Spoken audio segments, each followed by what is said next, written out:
What's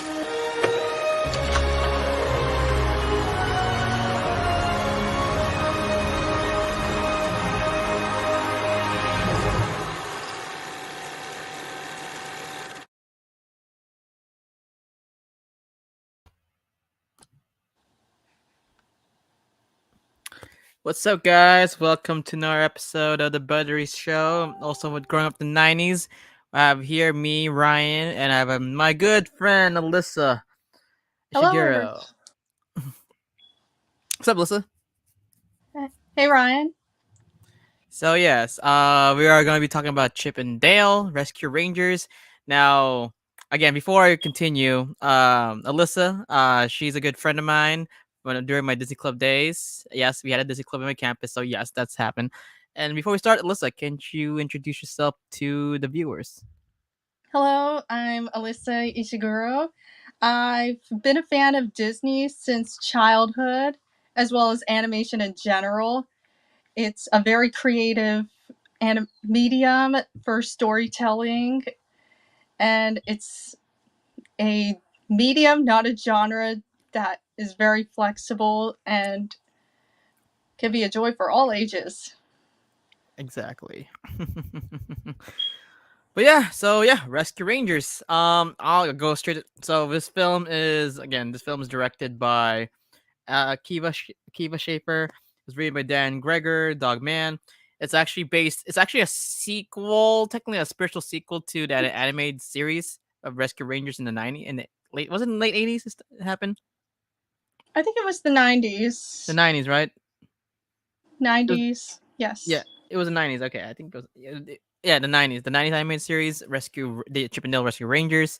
Um, Again, this film stars actually this film has a lot of A-list superstars. Just to let you know, like John Mulaney as Chip, Adam Sandberg as Dale, and you had also has Jake Will Arnett as the main villain of this movie, Peter Pan, Sweet Pea. yeah, old Peter Pan, dad bod Peter Pan. Eric Bana as Monterey Jack. Yeah, I can't believe he's actually Monterey. Um, Michael Keaton Jr. as the cheesemonger, and Seth Rogen as Bob. Basically, there's a lot of A-list superstars. Oh, and J.K. Simmons as Captain Putty. A Gumby. Yeah, I have a Gumby in this film. Wow. How? And of course, ugly Sonic in this film. But anyway, that's to the point. So get to the point. Yeah, this film was weird. That's all I can say. This film was really weird. Oh, oh man. It is an interesting film in terms of concept and execution. Yeah, like I mean, so my first question for you. Actually, I have a question for you, Alyssa. Like, when you first saw this, what did you expect? What did you expect before watching this film? Like, you know, Maybe it would have been something like Who Framed Roger Rabbit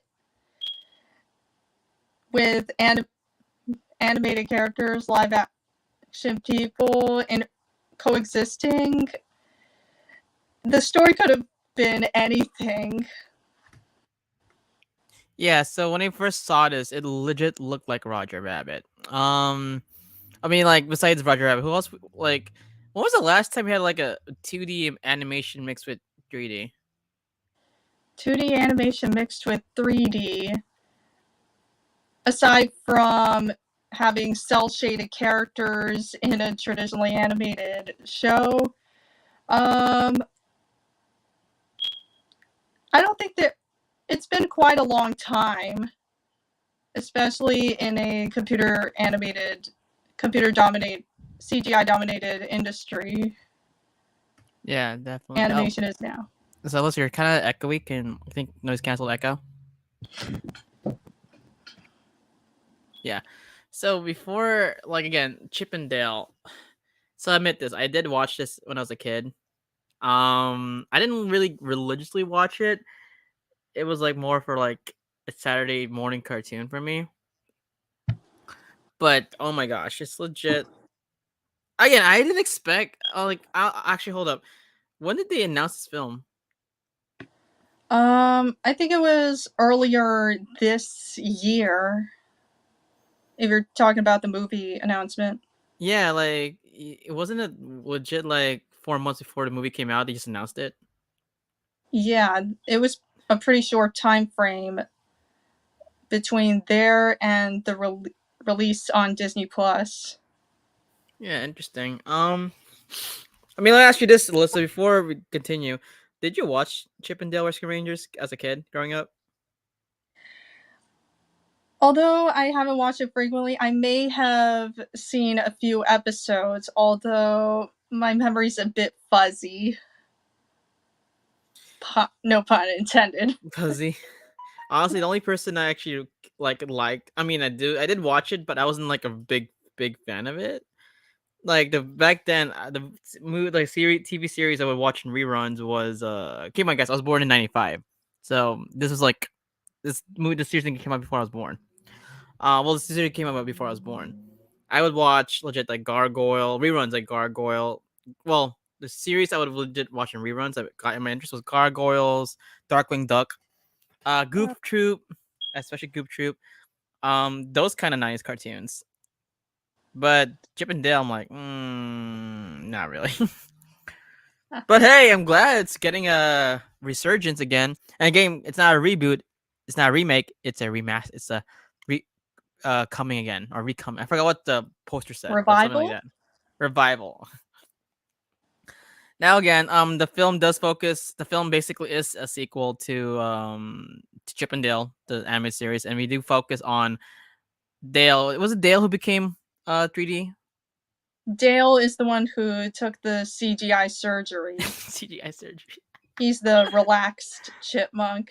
And And Chip then is the one who's more focused, and he's still Tootie. yeah, it's kind of funny. We had like both like the original and then like actually I'll say this, even though it's a weird movie, I do like the concept. Yeah. Like it does go to like themes in Hollywood, like Hollywood is changing. It also goes with themes of like it's funny. This film is very like not relatable, but it's real life because like remember the beginning of so I find out Dale sorry that Dale's legit now getting his income doing conventions. Yes. Yeah, I mean, yeah, there's a lot of like a lot of actors are using conventions as source of income. They gotta make the Yes, profit somehow. yes, but I do like the concept of actors like of Dale going. I do like the concept of doing the convention scene. It was going for better like a basically showcasing to audience like, oh yeah, this way we can expand conventions, comic conventions, and of course we do see a lot of cameos, a lot of Oh boy, cameos. oh boy. Like how the hell was Disney able to get so much cameos in this one film? You had like what Ugly Sonic. You had Paul Rudd making a cameo as again for Aunt Man. You had what else you had in this film? Cheetah. What's that? The main six from My Little Pony Friendship is Magic, Randy Yes, Marsh from South Park, of all yes, shows, and also Homer Simpson. You had Flounder. You had like Gumby. Well, that's not Gumby. It's like the captain. Bob from Um, Monsters vs. Aliens. yes. Who else? Who else made this? There's a lot of cameos.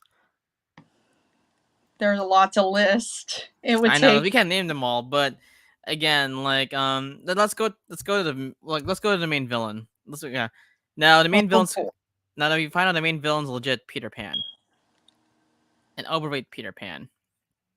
And he's gotten grown up. He's grown up. What's funny is Oh boy. I felt bad for Peter Pan because like it was funny when he said like after Peter Pan I can't get another role because they need my youthful face. Oh man. Yeah, There's a so there's a controversy that came about, especially regarding Peter Pan's original Disney actor, Bobby Driscoll. He was a big name child actor back in the 40s, 50s. hmm He was also Jim Hawkins in Treasure Island, and he also had a role in Song of the South. hmm But when he grew up and he didn't have that same adorable appearance and charm to him anymore. So he was unceremoniously released from his contracts. He couldn't find another big role in the years that he's a teen, a grown up, and sadly he died at 31 from drug overdose.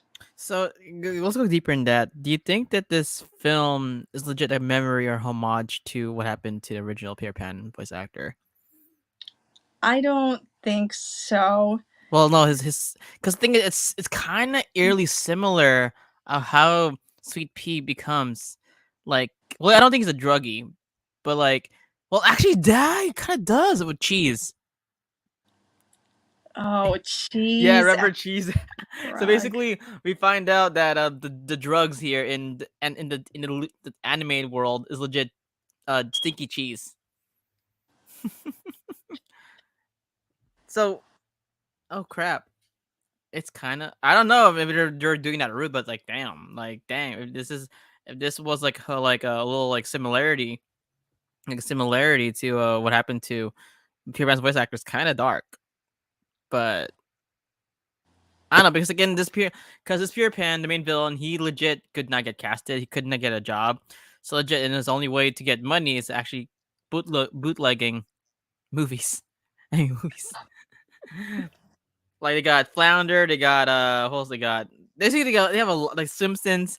They got a lot of they got a lot of like old school '90s like classics or heck even old school animated classics. The characters that got bootleg in this movie.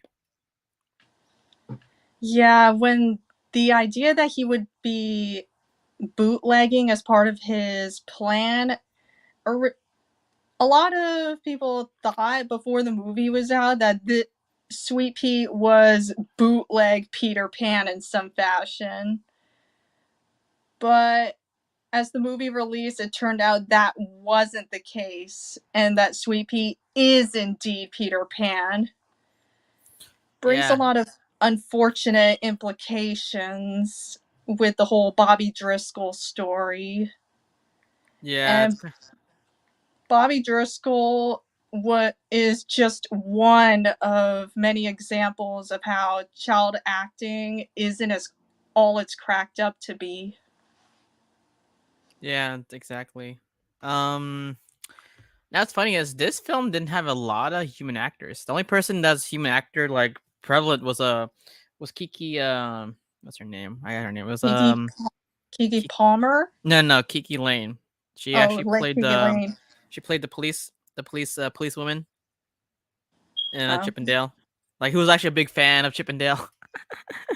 And I like what I like about her character too was her character was basically the fans from the '90s or like growing up. So basically, it was her trying to like tell like, hey guys, like I've been a fan. So basically, she resonated. She was like a beacon. Like I don't say beacon, but she was more of a what's my call? Like she was us. She represented the fans from the '90s. nice. Yes, Someone to relate to. An someone to audience. relate to. She did a good job. I mean, honestly, like actually, yeah, she did a good job with the story. She did a very good job. Plus, I mean, she also did reference a lot of like episodes and like some moments or Easter eggs from the original '90s TV series. So that was a good that was a good like callbacks or of course they do have Gadget here. I love Gadget in the original anime series. They have what's it the fly's name again? Zipper. The bug's Zipper, name yeah, is Zipper. Zipper, yeah, and Ed Monterey Jack. So we find out Monterey Jack gets kidnapped because he was dealing with cheese. Cheese is a big deal. Cheese, yeah, cheese is a drug in this universe. And that's cool though. Like, but I like the fact that even though it's a spoof, but I do like that it's technically a parody, also somewhat like a little parallel of what real life Hollywood is.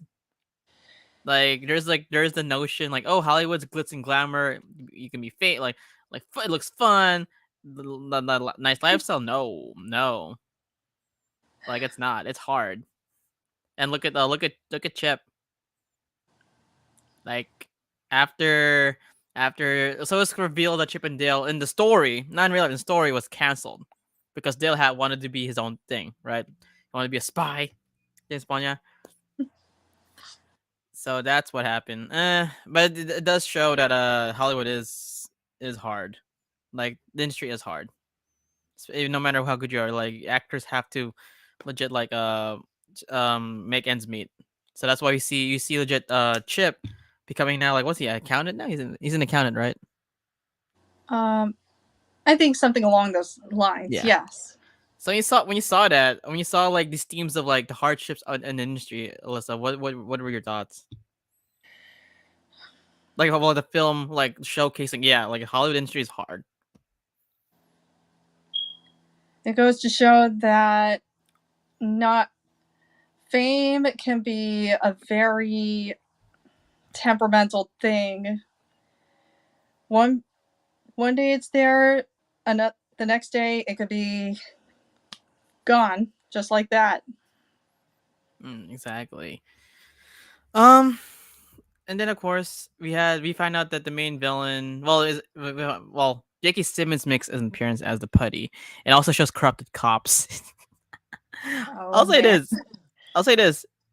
pretty For a dodgy. kids movie, for a Disney kids movie, this movie is dark.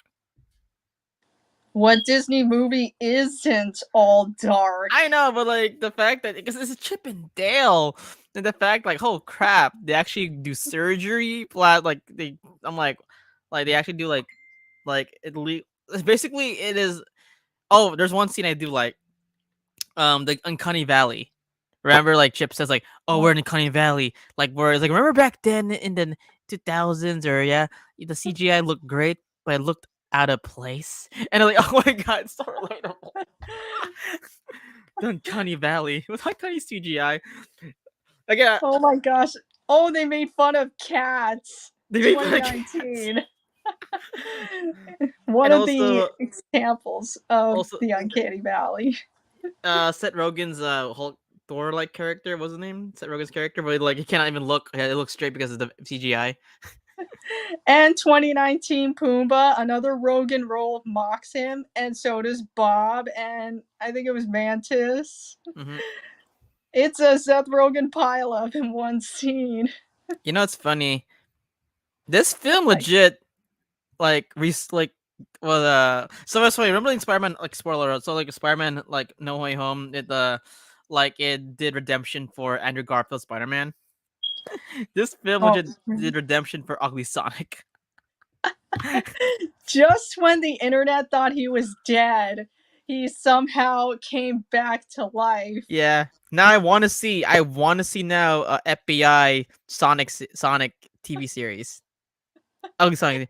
So, so he hasn't like again spoiler alert. So we find out that Ugly Sonic does get a gig for his own TV show as an FBI agent. Now I do want to Give, see that. give Ugly Sonic his own franchise, even. Yeah. Oh my god. But who else they had here? What the cameos. There's a lot of cameos. Like who else did we did not you know? Oh man. You remember? Um, What's the Thundercat? Was it Thundercat that made a cameo? there was a Thundercat. Was it Thundercat? Was it?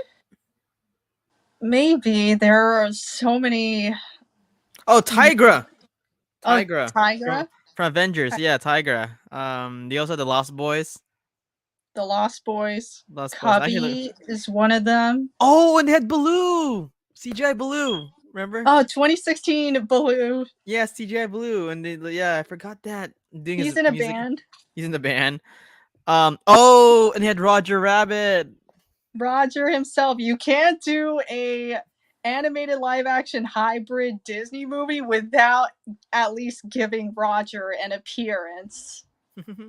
What else they had? They also had oh, and they had Dark. Speaking of Darkwing Duck, they actually had Darkwing Duck in that post credit scene with Jim Cummings voicing him again. It's like, hey, I'm here.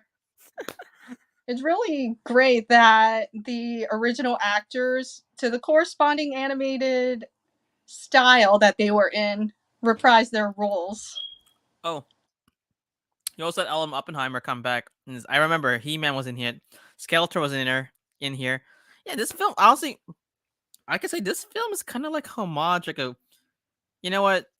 Even though the weirdness of Chip and Dale, I could tell this film was like a maybe somewhat. I don't know if it's I'm right or not. This is my opinion. Like a love letter to the '90s, '80s animated shows of the that during that time. Pretty much the animation medium as a whole includes a lot of different styles, and it's not just limited to 2D, 3D. Yeah, so it's Like like with the Gumby character and this Gumby styled character, claymation, stop motion, yes, that's also counted. yeah, definitely. But I'll say now, let's talk about the main characters, Chip and Dale. They did great. Like the voice acting of Chip and Dale was incredible, especially Chip. Like you could tell like wait, who voiced Chip again?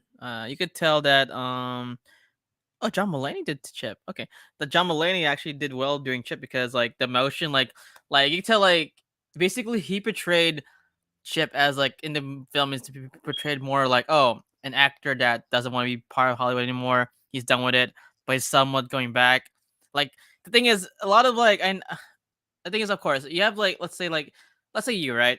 Like you're great at Yeah, something and you lose it, but things you have the little spark inside of you that's still passionate about it. That is what Chip is.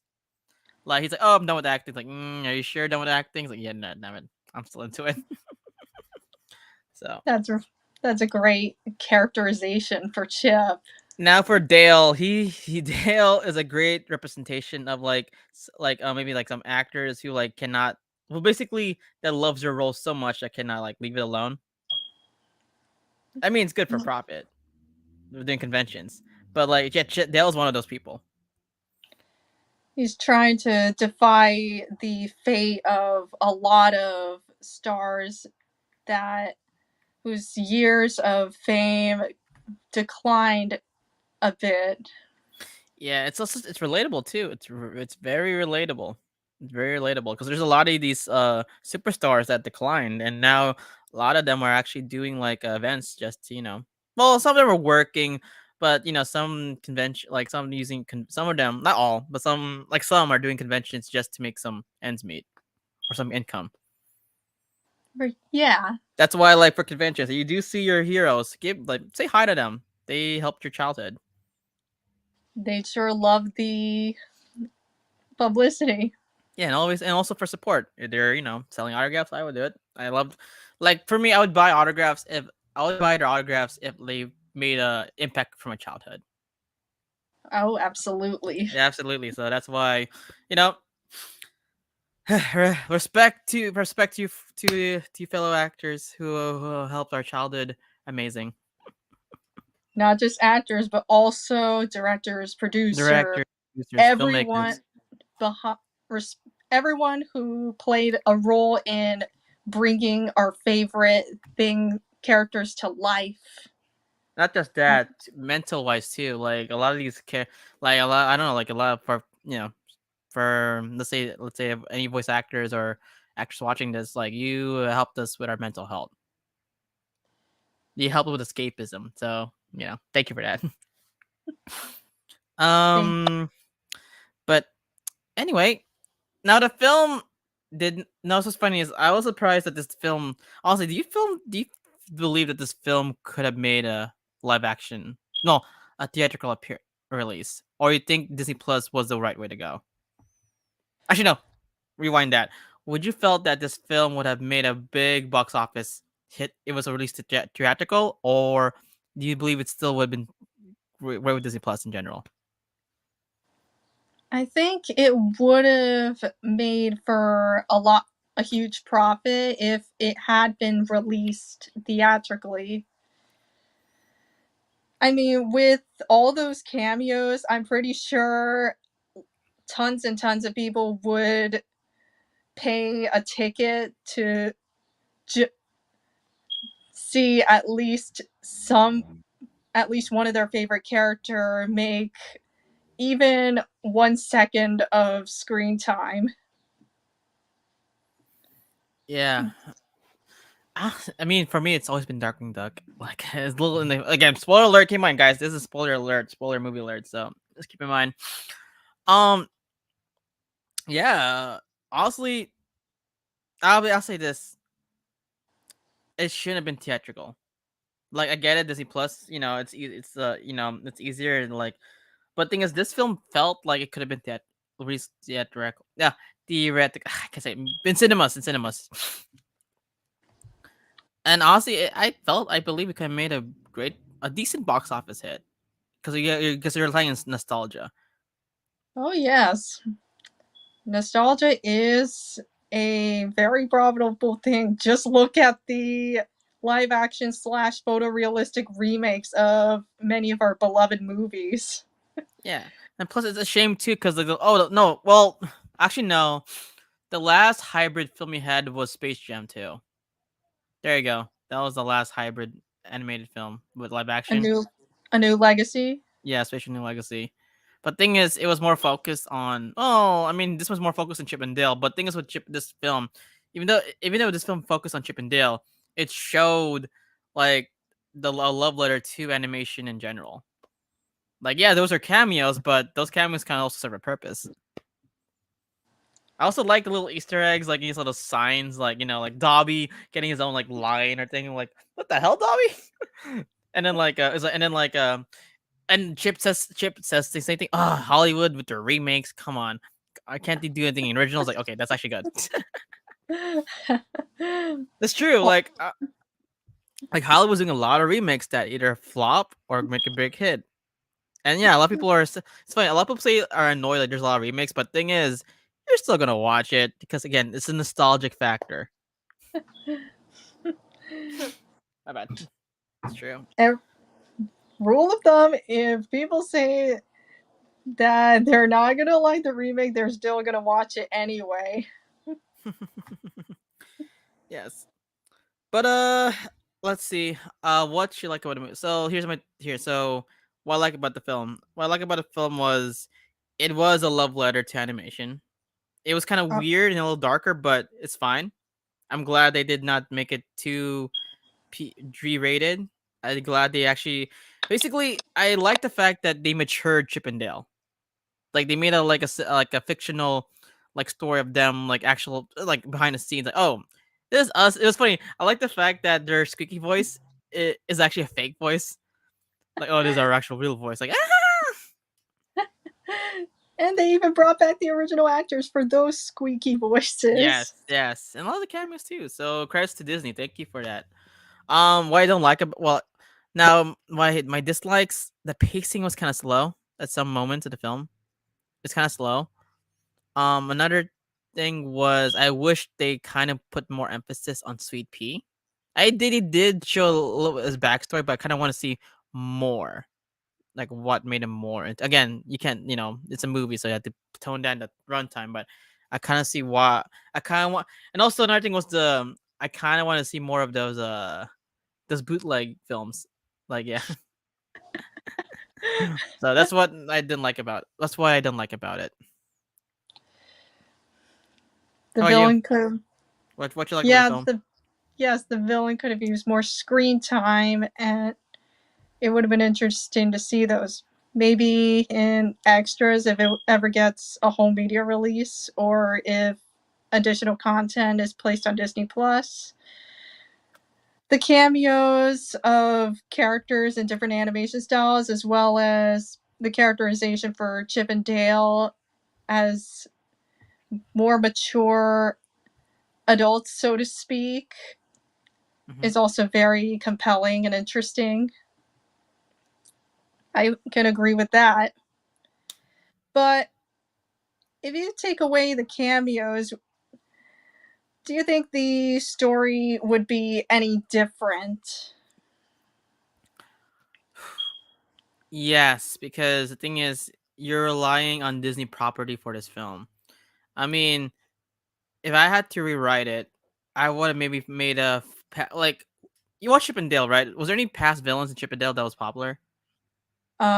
I think was Fat Cat one of Yeah, the Fat Cat. Like antagonists? maybe if we had Fat Cat as the main villain, or heck, no, no, no. if you had someone, you know what, you know, even more like um risky, but not like risky, but like a big, like a great for a plot. It may be one of the stars were the main villains. Either Monterey, Gadget, or maybe wasn't the guy's name again? Monterey Jack, Or maybe Zipper's the had boss. Zipper, maybe, or maybe had Monterey Jack, like as the main villain. Like maybe you can put that also plot point where like he was jealous of the two chipmunks.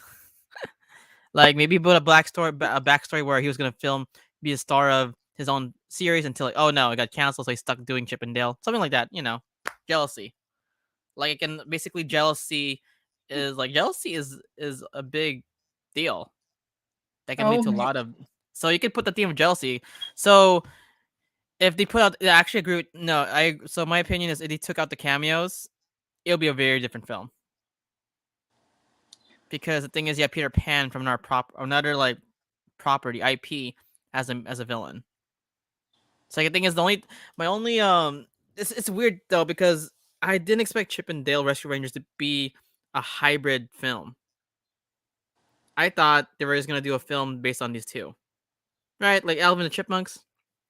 Oh, Oh. I like the fact he did a cameo too. Yes, yes, And yes, then like and Chip yes. was like, "Did he really have to? Ah, man, now they have to sing too." And then like, I like the fact where like during the bat house scene where they're legit like you see one of the snakes like oh, it's Chip and Dale, come on, rap. I was like, oh crap.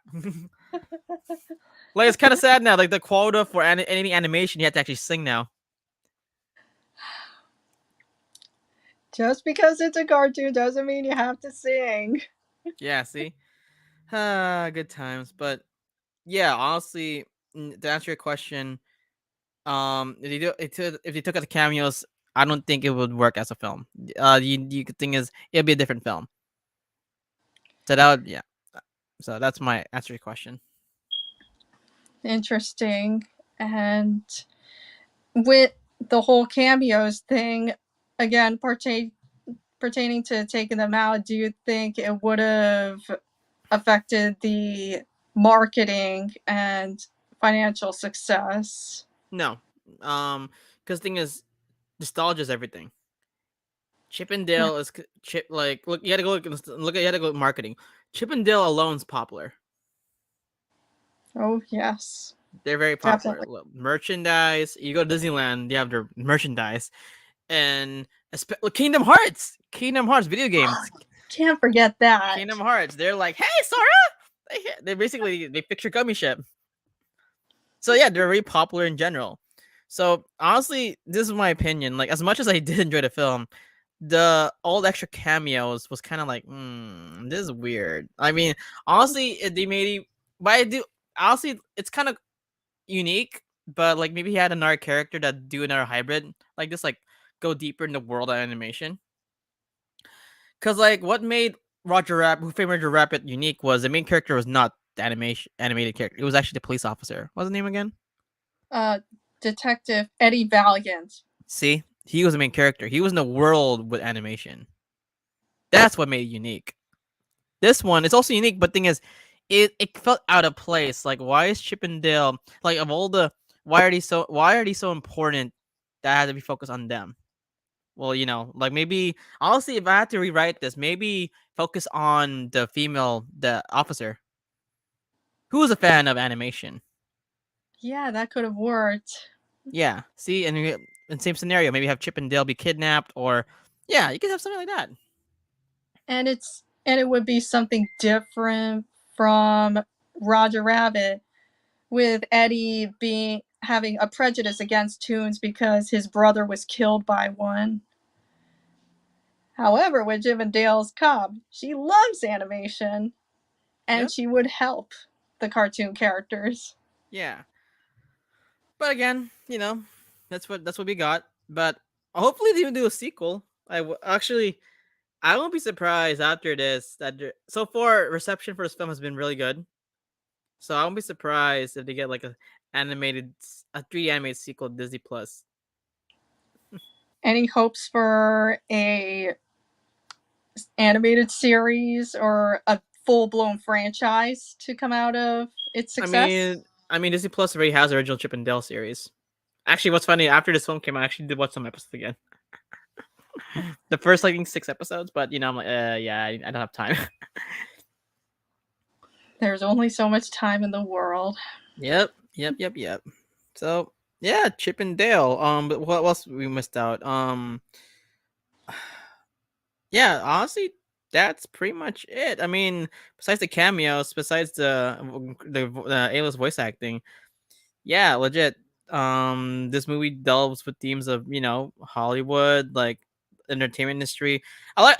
It was funny. I love the fact that this film was more had awareness, Oh boy, a lots of lot of self awareness. awareness, a lot of awareness.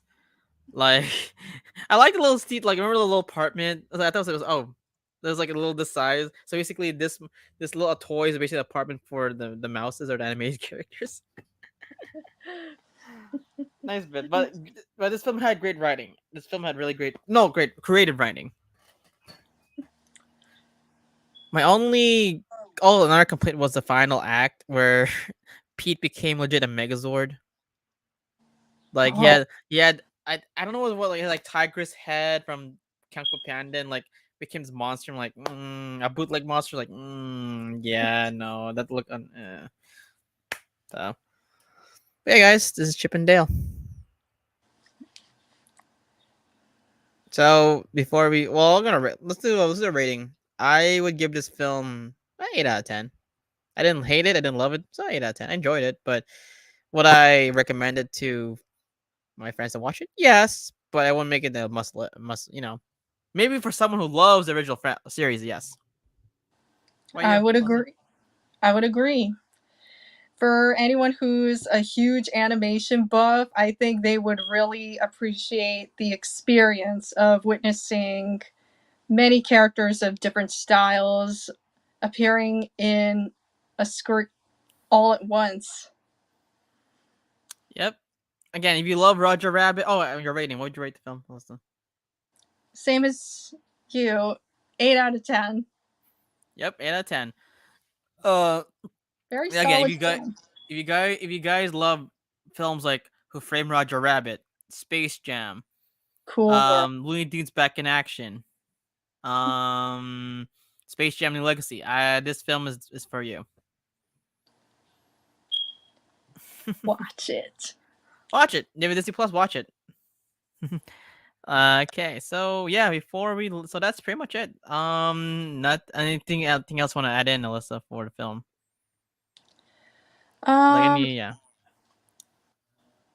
I think I've brought out what I could offer for this movie. yeah, same way.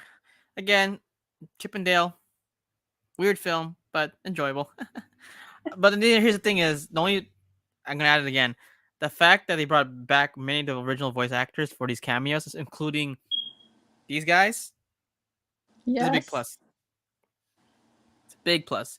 I love the fact that it showed the negatives of Hollywood, even the traumas. Like look at Peter Pan. He became a he felt depression. Like all of the themes before we go to team. Yeah, I love the fact that the movie dealt with themes of depression, typecasting. Oh, Type typecasting, Yeah, this film dealt with pigeonholing. typecasting. It legit highlighted typecasting and it was appropriately well showcased. That's what every actor's fear is typecasting. Well, a fear. I mean, you can get paid for it depending on the role, but it also sucks too because you're not doesn't look so typecasting. It's very limiting Yeah, being let's able to say play only one kind of character. yes, especially if you're very talented. There's a lot of actors that deal with typecasting in Hollywood. Like Daniel Radcliffe almost became typecasted. And the typecasting can get even worse the older the actor gets. Especially, yeah, definitely. Like, I mean, same thing with a lot of like a lot, even like some Power Ranger actors. Like, some of them might have been like had the of type. I won't say who, but like type being typecasted. So, but again, A lot of them had successful careers after Power Rangers. So, okay, guys. This is the Buttery Show. Before we leave, Alyssa, where can they find you? You have a social media account or anything or no? I don't have a lot of social media accounts to name of. Okay. But you have a Twitch stream or anything or Twitch? No Twitch streaming. All right. So cool. So before we leave, let's do a little selfie. So before we leave, occasion. Okay, guys, let's do this. So peace. Got it. Okay, guys. You can find me, Ryan, Instagram, dancerboy247. The Buttery Show tomorrow. No podcast, but we will be uploading the. We'll be premiering the Robo Toy Fest vlog we did at Robo Toy Fest in Pasadena. And Friday we have nothing yet planned. Maybe something, I don't know. Same with Saturday or Sunday.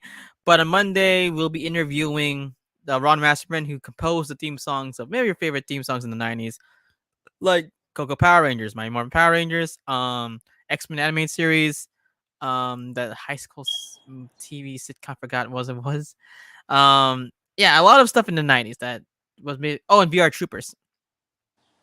So yes. Okay, guys, this is the Buttery Show, and smile and wave, Alyssa. Smile and wave. This is Smile and Alyssa wave, boys. Ishiguro. Smile and wave, girl. Smile and wave. Bye, guys. Bye, everyone.